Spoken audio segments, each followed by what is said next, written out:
Hi everybody, welcome to the Finance This Property That podcast.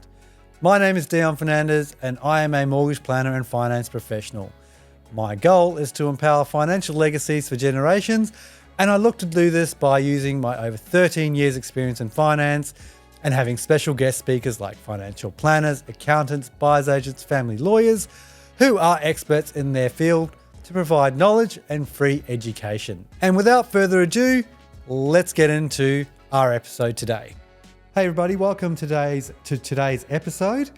Today I'd really like to cover off on a topic that has been coming up quite regularly. It's in relation to why your bank could be costing you money and also stopping you from achieving your financial goals. Today I'll be covering off a scenario that I've had quite frequently where a client's gone to the bank and then come to me, and the more we've unpacked, the more I've been able to save them. So let's get into it. So I had a lovely young couple, married, no kids, on very, very good income. What they wanted to do was buy a property and potentially construct 2 houses on it. They had a bit of cash sitting in their redraw, and they went to the bank wanting to utilize that and get the best structure and get some advice around how they could maximize their tax benefits, how they can maximize their borrowing capacity, and obviously then maximize their return on investment. So the 3 key issues that they were coming up against was 1, borrowing capacity, even though they were on very, very good income.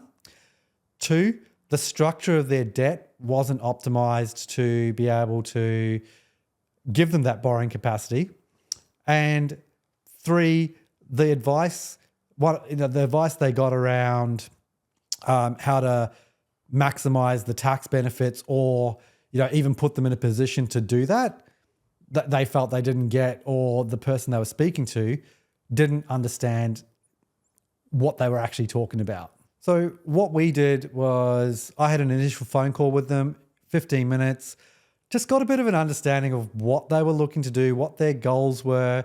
I talked to them very much in depth about what they've already done, and they told me they'd spoken to their bank and they had no luck. So I delved a little bit deeper into what questions they asked, what income they were on. From there, I asked for just very, very simple information. Tell me a little bit about yourself, assets, liabilities, and I got their income to verify their income. So what we did then was I was able to look at their borrowing capacity as a whole, look at their current debt structure, and give them an option to optimize that debt structure, put it in an investment, put part of it in an investment, reduce their rate, but also reduce the amount that they're repaying on their home loan by close to $4,251 a month. I know I said close, but that's the exact figure. That was just on one loan. And just by restructuring the debt to optimize it for the investment purpose. Then they also had another investment property that they'd had for a while. It was in the husband's name, but that was paying principal and interest, and the repayments were quite high. So again, looked at that. What were they looking to do for that property? Are they looking at selling it? Did they want to maximize the cash flow?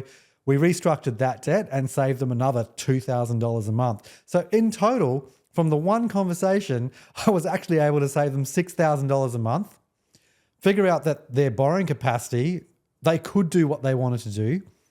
Now, there are 4 steps to this. However, working backwards from the end goal, I was able to actually structure their debt correctly, give them advice on the debt structure itself, point them in the direction of professionals such as accountants, financial planners, and also solicitors to give them the guidance on how to structure their new purchase, whether that be in a trust, whether that be in personal name, because one of their goals was to maximize their tax benefits. So that was now moving on to that second issue about one of what they're saying around maximizing their tax benefits, or, and again, back to that borrowing capacity, maximizing their tax benefits, all their money. So they had a $375,000 loan, and all their savings was actually sitting in the redraw. Now, what that means is if you actually pull that money out, the loan goes from $375,000 to potentially $1 million. But just because your loan balance is $375,000 doesn't mean you're paying your repayments at $375,000. They're actually making repayments of around $6,891 a month, right? So you can imagine if they pulled that money out to go buy an investment property, their owner-occupied debt, you're paying $6,891 per month. Their accountant's gone, well, what did you use the money for? And there's a lot more work for the accountant to do. So we just ended up tidying that up, reducing their debt down to $375,000. So now their payment's obviously much less. Putting some money in, putting another loan for, I think, close to $800,000, having that an offset. So they're ready to go. Once they find their property, they can make the best offer, give the best terms. Therefore, they could potentially save money on their acquisition and be into their project or be into their investment property, whichever way they go, much faster. And then we also restructured that investment loan, like I said, to make it interest only. That's also then maximizing their tax benefits. So not only did we look at potentially maximizing their tax benefits, we also saved the money on their repayments, because that money in redraw they weren't even using, and potentially their cash flow on their investments would have been, well, it was going to be much higher, so they wouldn't really have cash flow. Overall, like I've mentioned, I think the key is if you're talking to your bank, you're only going to get one way to do things, right? You may not actually be talking to someone who actually understands what you're looking to do. Hence why 75% of all Australians use a mortgage broker to get their finance. I'm not restricted to one lender. I've actually got the policy, and I have to be across the policy for close to 40 lenders. Therefore, I usually will be able to have a solution to almost any problem. Can't help everyone. There's certain parameters, but for these clients, definitely what they were looking to do, I kind of said they outgrew their bank. So, you've got one property, great, no worries, you may be able to go there. But if you're looking to do more and you want to grow your wealth and grow that generational wealth that you can pass down to your family, etc., I think you need to see a mortgage broker earlier so we can actually set you up. What this conversation had for the client was now they're in a position to purchase their next property, but we've also set them up to purchase potentially another one off the back of that. And we've built a relationship. I've also managed to link them up with my greater network. I think this is the power of going through a broker, because they've got a massive network of industry professionals that will be able to give advice in their fields. So I've referred them to one of my accountants who's giving them tax and structure advice. One of my solicitors, actually shout out to Natalie from JHK Legal, I've referred them through to you because they're going to give them that advice on, hey, is this contract done up correctly? Give them, hey, you should be able to look at these special conditions, get that contract piece right so they know what they're signing before, and a smooth settlement. When they finish if they do their build or if they're buying an investment property, I've referred them on to a person that will do depreciation schedule, because that helps with the overall tax strategy as well. Build and pest inspector, I've given them that as well, if they're buying an existing property.